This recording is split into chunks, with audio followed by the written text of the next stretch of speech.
Welcome to special analysis. నేను రమా మండవ. ఈరోజు అనాలిసిస్లో భాగంగా మనం తీసుకోబోతున్న టాపిక్ ఏంటంటే, వల్లభనేని వంశీ జగన్మోహన్ రెడ్డిని లైట్ తీసుకునే ప్రయత్నం చేస్తున్నారా అంటే అవుననే చెప్పాలి. ఇక టైటిల్ కూడా మనం అదే పెట్టాం, జగన్ను లైట్ తీసుకుంటున్న వంశీ అని. జగన్ను ఎందుకు వంశీ లైట్ తీసుకుంటున్నారనేది చాలామందికి అనుమానం రావచ్చు. కానీ ఈరోజు నిజంగానే జగన్మోహన్ రెడ్డి ఎప్పుడైతే మొన్నటి ఎన్నికల్లో 11 సీట్లకే పరిమితమయ్యారో ఆ తర్వాత జరుగుతున్న పరిణామాలను మనం ఒకసారి చూసినట్లయితే ఇప్పటిదాకా జగన్మోహన్ రెడ్డి దాదాపు 7 రివ్యూలు నిర్వహించారు. ఆయన ఒకసారి ఎమ్మెల్సీలతో నిర్వహించారు, ఒకసారి ప్రజెంట్ గెలిచిన తాను కాకుండా మిగతా 10 మంది ఎమ్మెల్యేలు కూడా పిలిపించుకొని రివ్యూ చేశారు. అదేవిధంగా ఇక మెజారిటీ రివ్యూస్ అంటే ఒక 5-6 రివ్యూస్ పైగా ఓటమి పాలైన నేతలందరినీ కూడా పిలిపించుకున్నారు ఆయన, తన అందుబాటులో ఉన్న నేతలందరినీ కూడా. కానీ ఈ రివ్యూలో మనం చూసినట్లయితే వంశీ ఎక్కడ కూడా ఇప్పటిదాకా మనకు కనిపించలేదు. వంశీకి ఒక క్లోజ్ ఫ్రెండ్ అయిన కొడాలి నాని లాంటి వాళ్ళు మాత్రం జగన్మోహన్ రెడ్డి రివ్యూలో 1-2 సార్లు కనిపించారు. అది కూడా లాస్ట్ బెంచ్లో కూర్చొని, అది కూడా సజ్జల లాంటి వాళ్ళ పక్కన కూర్చొని. బట్ వంశీ లాంటి వాళ్ళు మాత్రం నిజంగా ఈ రోజున జగన్మోహన్ రెడ్డి దగ్గర ఎక్కడ కూడా ఆయన అపియర్ కావట్లేదు. కనీసం తన ఓటమి తర్వాత జగన్మోహన్ రెడ్డిని కలిసే ప్రయత్నం కూడా చేయటం లేదు. ఇక్కడే ఒక ట్విస్ట్ ఏంటంటే, అసలు జగన్మోహన్ రెడ్డి వంశీని లైట్ తీసుకుంటున్నారా, వంశీనే జగన్మోహన్ రెడ్డిని లైట్ తీసుకుంటున్నారా అనేది ఇక్కడ చాలామందికి అర్థం కాని విషయం. అయితే ఇలాంటి ఒక సిచ్యువేషన్లో నిజంగానే వంశీ తన ఓటమి తర్వాత పూర్తి స్థాయిలో డిఫెన్స్లో పడ్డారు. అందుకనే జగన్మోహన్ రెడ్డి తన ఓటమికి కారణమనే, తన భవిష్యత్తు అందగానంలో పడడానికి కారణమనే ఆలోచనలో ఉన్నారు అనేది ఆయన సన్నిహితుల మాట. బట్ అదే సమయంలో ఆయన ప్రత్యర్థులు అంటున్న మాట ఏంటంటే, పూర్తి స్థాయిలో వంశీ ఏం చిన్నపిల్లాడు కాదు, జగన్మోహన్ రెడ్డి వెంట నడిచి ఆ స్థాయిలో టీడీపీ మీద విరుచుకుపడి ఆ స్థాయిలో టికెట్ తెచ్చుకొని ఈ రోజున ఓడిపోయిన పరిస్థితుల్లో వంశీకి ఇలాంటి శాస్తి కావాల్సిందే అనేది ఆయన ప్రత్యర్థుల మాట. బట్ కారణాలు ఏమైనప్పటికీ గన్నవరం అనేది తాడేపల్లికి చాలా దగ్గరే, ఉమ్మడి కృష్ణా జిల్లాలోనే అవన్నీ కూడా. సో అలాంటిది ఈ రోజున తాడేపల్లికి రావడానికి వంశీకి it's a matter of half an hour. అలాంటి వంశీ మాత్రం ఇప్పటిదాకా తాను ఓటమి పాలైన తర్వాత జగన్మోహన్ రెడ్డితో భేటీ కావడం మాత్రం నిజంగానే హాట్ టాపిక్ అవుతుంది. అయితే ఇక్కడ కొన్ని కారణాలని చాలామంది బయటికి తీసుకొస్తూ ఉన్నారు ఆయన జగన్మోహన్ రెడ్డిని కలవకపోవడానికి. ఇక్కడ అసలు ట్విస్ట్ ఏంటంటే, వంశీ ఎప్పుడైతే గత ఎన్నికల సమయంలో పర్టికులర్లీ ఆయన మనకు తెలిసింది, ఆయన పొలిటికల్ కెరీర్ గురించి చాలాసార్లు చెప్పుకున్నాం మనం. ఆయన ముందుగా 2009లో వంశీ టీడీపీలోకి ఎంట్రీ ఇచ్చారు ఒక సామాన్య కార్యకర్తగా. ఆయన కార్యకర్త అనే కంటే పరిటాల రవి అనుచరుడుగానే వంశీకి ఆ రోజుల్లో పేరుండేది. ఆ తర్వాత నాని తరహాలోనే ఎన్టీఆర్ ఫ్యామిలీకి దగ్గరయ్యారు. ఆ క్లోజ్ అసోసియేషన్ కారణంగానే చంద్రబాబు నాయుడు ఆయనకి టికెట్ ఇచ్చున్నారు. ముందుగా 2009లో మనం చూస్తే ఆ రోజు వంశీ విజయవాడ నుంచి ఎంపీగా పోటీ చేశారు. లగడపాటి రాజగోపాల్ చేతిలో ఓడిపోవడం కూడా జరిగింది. దెన్ 2014 వచ్చేటప్పటికి విభజిత ఆంధ్రప్రదేశ్కి జరిగిన ఎన్నికల సమయం అది. అలాంటి సిచ్యువేషన్లో వంశీ లాంటి వాళ్ళని చంద్రబాబు నాయుడు కన్విన్స్ చేసినారు. ఎందుకంటే అప్పటికే ప్రజారాజ్యం నుంచి ఒక బెటర్ ఎక్స్పీరియన్స్ ఎదురైన పరిస్థితుల్లో కేసీఆర్ నాని లాంటి వాళ్ళు ప్రజారాజ్యాన్ని వదిలేసి టీడీపీలోకి వచ్చారు. చంద్రబాబు నాయుడు పాదయాత్రలో కూడా వాళ్ళు సీరియస్గా ఇన్వాల్వ్ అయి ఉన్నారు. అందుకే కేసీఆర్ నాని అక్కడ ప్రయారిటీ అయ్యారు. అందుకే వంశీని తీసుకెళ్లి గన్నవరంలో పంపించడం జరిగింది. దాసర్ బాలవర్ధన్ రావు లాంటి వాళ్ళని కన్విన్స్ చేసి మరి చంద్రబాబు నాయుడు గన్నవరానికి పంపించారు వంశీని. అప్పుడున్న సిచ్యువేషన్లో వంశీ మీద వైఎస్కి ఒక క్లోజ్ సన్నిహితుడు, ఆయన క్లాస్మేట్ అయిన దుట్టా రామచంద్రరావు, స్థానికంగా ఆయనకు మంచి ఇమేజ్ ఉంది, ఒక మంచి పేరు ఉంది. అలాంటి దుట్టా రామచంద్రరావు పోటీ చేయడం జరిగింది వైఎస్ఆర్సీపీ నుంచి. బట్ దుట్టా చేతిలో చాలా స్వల్ప తేడాతో బయటపడ్డారు వంశీ. ఆ రోజున దాదాపు 10,000 లోపు మెజారిటీతోనే దుట్టా మీద గెలవడం జరిగింది. అయితే గెలిచిన తర్వాత కూడా అనేక సార్లు స్వపక్షంలోనే విపక్షంలాగా వ్యవహరిస్తున్నారు. 5 ఏళ్ల పాటు సిపిగా ఉన్న రామాంజనేయులతో ఉన్న ఇష్యూస్ కానీ, అదేవిధంగా మనం చూసినట్లయితే అనేక రకాల ఇష్యూలు, ఇప్పుడు జగన్మోహన్ రెడ్డిని బహిరంగంగా ఆలింగనం చేసుకోవడం విజయవాడ నడిబొడ్డున, దేవినేని ఉమాని ఎప్పుడు కూడా మాటకు ముందు ఆయన మీద ఒంటికాలతో వెళ్లే ప్రయత్నం చేయడం, ఇలా అనేక సార్లు పార్టీ నేతలకు కూడా, స్థానిక నేతలకు కూడా టార్గెట్ అయ్యారు. అయినా చంద్రబాబు నాయుడు ఆయనకే టికెట్ ఇచ్చారు. ఈసారి జగన్మోహన్ రెడ్డి యార్లగడ్డ వెంకట్రావుతో ప్రయోగం చేశారు. బట్ యార్లగడ్డ వెంకట్రావు చేతిలో కూడా చాలా స్వల్ప తేడాతో బయటపడ్డారు వంశీ ఆ రోజున, చావుదొప్పి కన్నులొట్టపోయిన విధంగా. అయితే తాను గెలిచిన కొద్ది రోజులకే వైఎస్ఆర్సీపీ అధికారంలోకి వచ్చింది. వైఎస్ఆర్సీపీలోకి వెళ్ళిపోయారు ఆయన నానితో పాటు. అప్పటి నుంచి వంశీ కొడాలి నాని కంటే ఇంకా అగ్రెసివ్గా వ్యవహరించారు టీడీపీని, చంద్రబాబు నాయుడిని, లోకేష్ని టార్గెట్ చేసే విషయంలో. ఆఖరికి భువనేశ్వర్ కూడా, తనకి రాజకీయ భిక్ష పెట్టిన అధినేత భార్య అయిన భువనేశ్వర్ని కూడా వదలకుండా వంశీ టార్గెట్ చేసిన సందర్భాలు ఉన్నాయి. అది కూడా ఒక హాస్యకరమైన భాషతో. అందుకే ఈ రోజున చూస్తే ఆయన వెంట వచ్చిన టీడీపీ క్యాడర్ కూడా ఆయన్ని ఈ రోజున ఓన్ చేసుకోలేదు. అలా గన్నవరం ప్రజలు ఓన్ చేసుకోలేదు.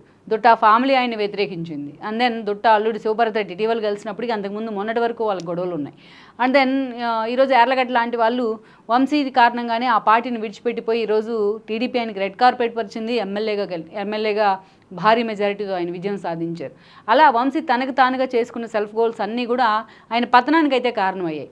అయితే ఇక్కడ జగన్మోహన్ రెడ్డి మీద కోపానికి ఒక కారణం ఏంటంటే, జగన్మోహన్ రెడ్డి అనేక సార్లు వంశీ విషయంలో నానిని ఎప్పుడైతే జగన్మోహన్ రెడ్డి మంత్రి పదవి నుంచి పక్కన పెట్టారో రెండోసారి క్యాబినెట్ ఎక్స్పెన్షన్లో భాగంగా అప్పటి నుంచి కూడా వంశీ ఆల్మోస్ట్ డీలింగ్ అయ్యారు పార్టీతోని. అదేవిధంగా అనేక విషయాల్లో ఇక ఎప్పుడైతే ఎన్టీఆర్ హెల్త్ యూనివర్సిటీ లాంటి విషయాల్లో వంశీ లాంటి వాళ్ళు జగన్మోహన్ రెడ్డికి లేఖ రాసే ప్రయత్నం చేయడం, హెల్త్ యూనివర్సిటీ పేరు మార్చిన సమయంలో అప్పుడు కూడా జగన్మోహన్ రెడ్డికి వంశీకి మధ్య గ్యాప్ వచ్చిందనే చర్చ జరిగింది.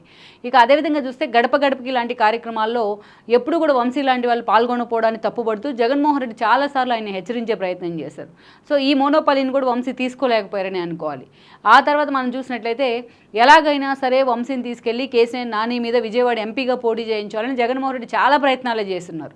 బట్ వంశీ ఎక్కడా కూడా తాను గన్నవరంలోనే గెలవలేని పరిస్థితుల్లో విజయవాడ ఎంపీగా వెళ్ళడానికి వంశీ సిద్ధపడలేదు. ఎందుకంటే గతంలో ఒక బెటర్ ఎక్స్పీరియన్స్ ఉంది కాబట్టి. సో అలా జగన్మోహన్ రెడ్డి ప్రతి విషయంలో కూడా ఇక ఆ స్థాయిలో వంశీ తన కాన్స్టిట్యున్సీకి అనేక నిధులు కోరినా ప్రభుత్వం నుంచి ఆ స్థాయిలో స్పందన లేదనే విమర్శలు కూడా వచ్చాయి.